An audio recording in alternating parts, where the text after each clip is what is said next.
I'm Paul Ferraro, co-director with co-director Kent Messer of CBEAR. And I'm happy to see that you all were able to come, and we're looking forward to spending the morning and hopefully the afternoon with you talking about advances in evidence-based agro-environmental programs. I'm just going to start real quickly because we're a little behind schedule, so I'm not going to spend as much time, but I just want to make sure people know what CBEAR is. I'm sure you've seen the website, but I just want to reinforce that CBEAR is myself, Kent Messer's co-directors. Mark Masters, are you here, is our new associate director, and Maddie Valinsky is our program administrator. But it's a much broader network of scholars at a variety of institutions across the United States who are all focused on the task that we're going to be talking about today. And it's a recent center. It was only created a little over a year ago through a competitive award from ERS, and we thank ERS for the support they've given us to date in supporting the center. And just to highlight, we have two main goals at CBEAR. The first is to bring insights from the behavioral sciences, that's economics, psychology, sociology, neuroscience, bring it to agro-environmental programs, try to improve the program designs, deliver impacts. And the second, to create a culture of experimentation in agro-environmental programs. And actually continually test our ideas and see if they are working out the way we think they would work out. And this fits in with two pieces of the current administration. One on the left is this executive order that came out in September that I'm going to be talking about in a few minutes on incorporating behavioral sciences into federal programs, and the evidence and innovation agenda, which is putting a strong push coming out of OMB to generate evidence about what works under what conditions and strengthen the evidence base on which the federal programs lie. So the objectives of CBEAR mainly focus on four things.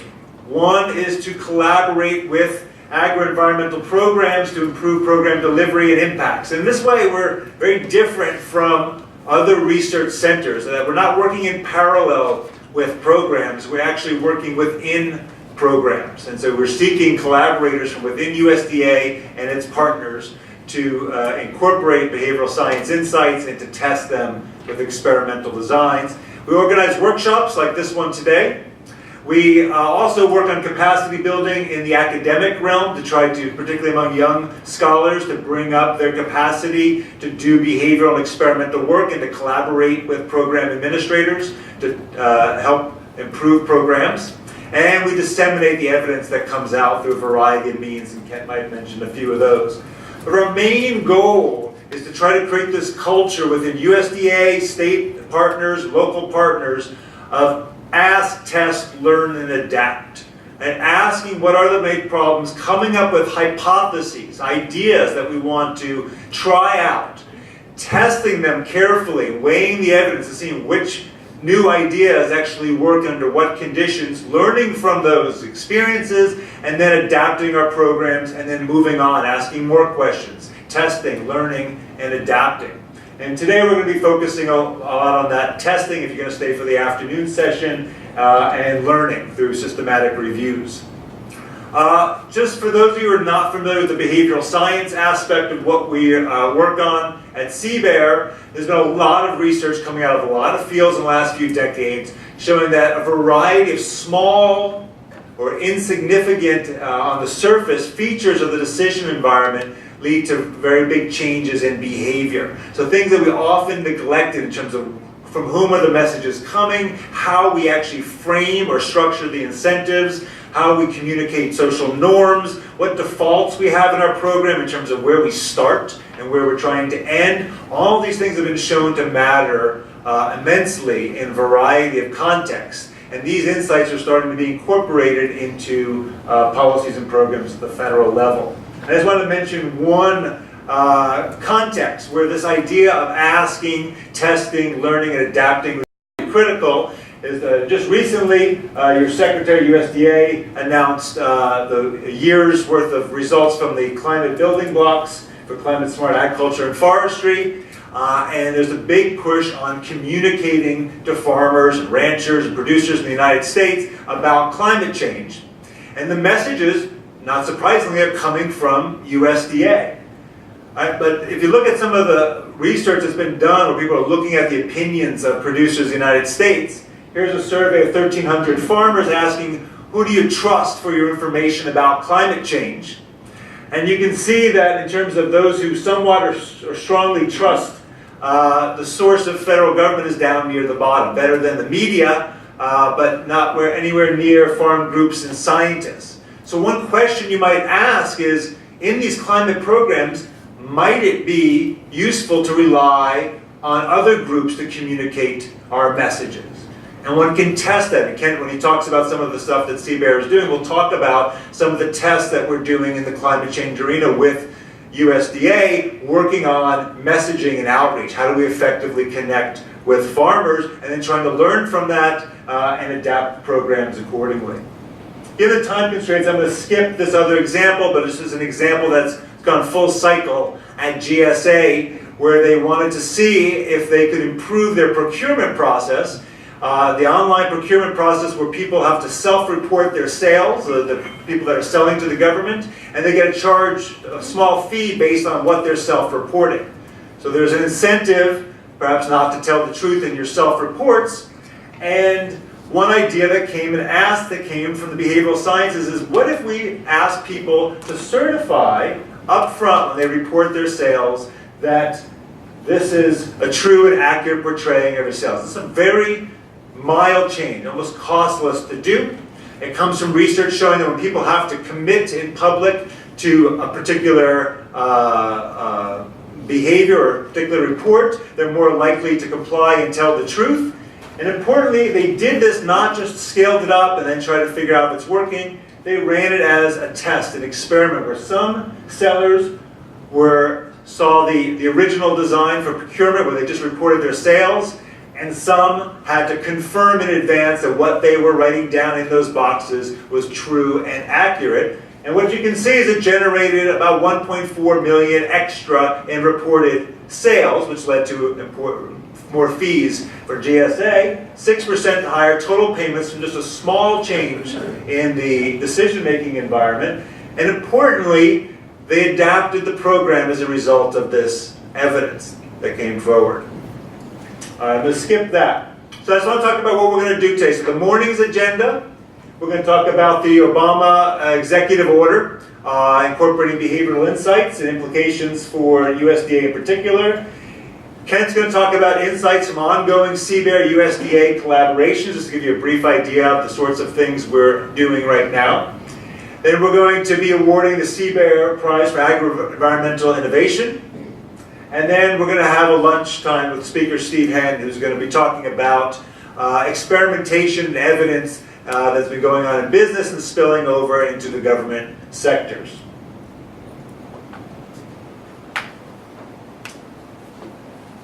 Go. And in the afternoon, if you're able to stay, and I hope you are, if you didn't sign up, you're still welcome to stay. We're going to be doing short workshops on how do you incorporate experiments into programs. Nate Higgins from the science and behavioral, from the social and behavioral science team is going to be giving a presentation on that. He's also from USDA ERS. And then we'll have a presentation on how to use systematic reviews to build the evidence base for guiding program design and implementation. All right, so I want to talk about the executive order that came out last September. It was an executive order to incorporate behavioral science insights into federal programs that better serve the American people and across all federal programs.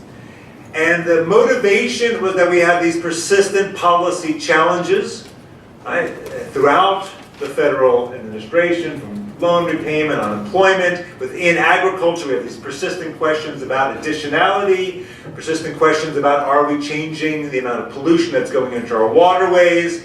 And that the idea is that insights from behavioral sciences should be front and center in how we design our programs, because fundamentally what a lot of these programs are about is about affecting human behavior.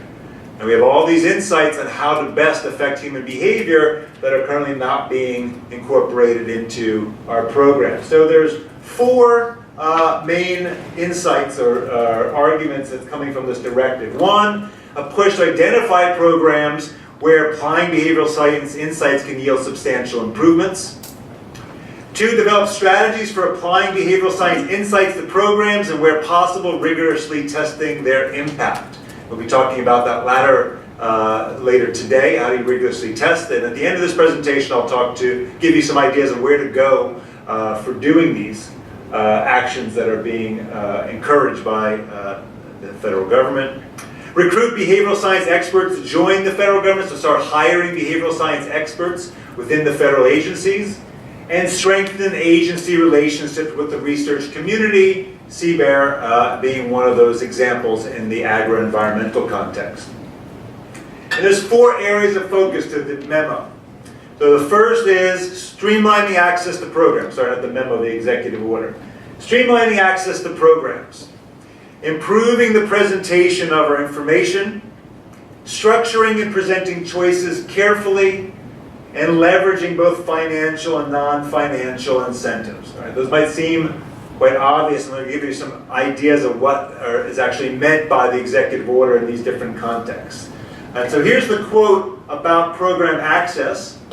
And the fundamental insight that coming from behavioral science is that small barriers, things that seem fairly insignificant in the application process, can greatly matter in terms of participation uptake in those programs.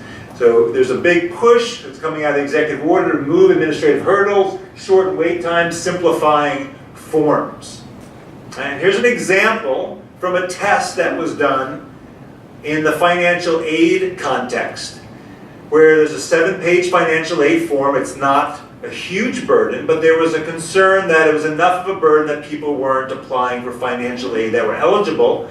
And so someone said, well, why don't we try simplifying this form? Why don't we try using administrative data we already have about these people to pre-populate the forms? And let's test that against the current status quo form and see what it does to financial aid submissions, and ultimately what we care about are people going to college and staying in college. Right? And again, what they care about, they had the ask and then they did the test. And you can see that on the left are the no assistance, the simplification, this is the traditional form. On the right are the simplified form. The blue is the percent of folks that are submitting their form. And the red is who are actually enrolling for college. And you can see just some small changes to simplify the form had dramatic changes in the number of submissions they were getting and the number of people who were actually going to college. And so incorporating that information, the form is being updated and adapted. And there's lots of opportunities for reducing complexity of program participation. This is another experiment that was done for the Earned Income Tax Credit for people who were eligible but yet still hadn't signed up. They did a simplified application for these people. They tested it against the traditional application. And they showed just by reducing the application questions by about 10% and making them clearer and where to get the information for this, they increased participation rather dramatically. It was almost costless to do this. And USDA, other environmental programs have lots of opportunities for doing the same sorts of testing. All right. And importantly, one of the concerns is that we often have such onerous application processes because we're concerned about targeting and make sure the right people get targeted, only the eligible people are participating. But the problem is with those sorts of designs is they often end up making it so that no one's participating from the eligible or targeting groups, or very few people.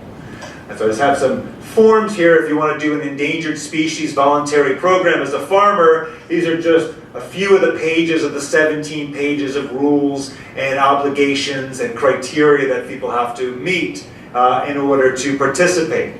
And there's constant lamentations over Department of Interior, why aren't producers in the United States participating in these great voluntary incentive programs around USDA? One hypothesis is that the barriers are too high, and if we reduce them, we can get a gain in participation that isn't outweighed by issues associated with the wrong people participating in the program. All right, second, presentation. That often what we do is outreach, technical assistance, communication. And there's a lot of evidence showing that the typical ways that federal governments communicate or do outreach, do technical assistance, is not very clear to the target audience, and that affects participation in programs. So here's an example from USDA. Nate Higgins, who's coming later, was involved in this program, was looking at the microloan program. And the argument was that there are a lot of eligible people out there who are not taking up this program. Perhaps it's because the way we're communicating with them is not clear enough on what this program is about, why it might be useful for them, and what actions they need to take. It's out there, but it's buried. And so this idea was trying to bring it out and make it really simple and really clear exactly what was useful and what they had to do to participate. And what they did, again, is a test where they had the old communication strategy versus this new one, and they were able to see that it increased, just a simple letter, again, relatively costless, increased uptake of the microloan by 22%, those who got it. And so again, these ideas of asking, can we do things differently, and then going out and testing, and then based on the test, adapting the program, and then what they're doing in this program is they're asking other questions. Can we do better? Can we change the way we communicate in different ways in order to get that participation rate to keep going up over time? The other thing that the executive order is focused on is choice structure. How choices are presented matters a lot. Order, number, the arrangement of options, what the starting option is, can matter hugely in what people end up doing when they participate or thinking of participating in a program. And so Kent's going to talk about how just changing what farmers' starting bid is in a cost share auction when they're bidding on conservation contracts actually affects how much they are willing to pay for cost share in environmental conservation incentive programs. And other fields have been working with different options. There's lots of evidence showing that insurance and Medicare, there's too many choices. They're arranged in ways that are not intuitive. People are not switching into programs that they would be better off switching into.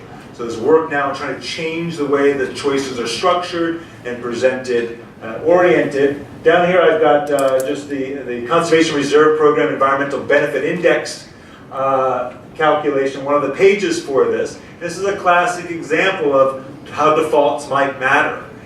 In the CRP, we generally start with no practices, and we have the farmer add what practices they want, and we watch how their score goes up.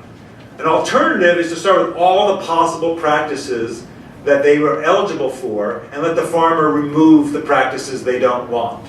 Sounds almost identical, but in lots of other contexts, people have shown that starting with everything and reducing leaves you at a point where you're doing more practices, more effort, more engagement in a program. Whether that would work in CRP, we don't know. We don't want to test that. All right. Last thing is incentives. How they're presented matters. We do a lot of incentives in environmental programs, but we may not often think about the way in which we present them.